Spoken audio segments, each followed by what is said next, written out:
اللہ جو معبود برحق ہے اس کے سوا کوئی عبادت کے لائق نہیں، زندہ ہے سب کو تھامنے والا۔ اس نے اے نبی تم پر سچی کتاب نازل کی جو پہلی آسمانی کتابوں کی تصدیق کرتی ہے، اور اسی نے تورات اور انجیل نازل کی تھی۔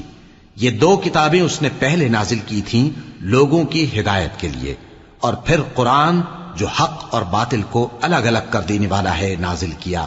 جو لوگ اللہ کی آیتوں کا انکار کرتے ہیں ان کو سخت عذاب ہوگا، اور اللہ زبردست ہے، بدلہ لینے والا ہے۔ اللہ ایسا خبیر و بصیر ہے کہ کوئی چیز اس سے پوشیدہ نہیں، نہ زمین میں اور نہ آسمان میں۔ وہی تو ہے جو ماں کے پیٹ میں جیسی چاہتا ہے تمہاری صورتیں بناتا ہے، اس غالب حکمت والے کے سوا کوئی عبادت کے لائق نہیں۔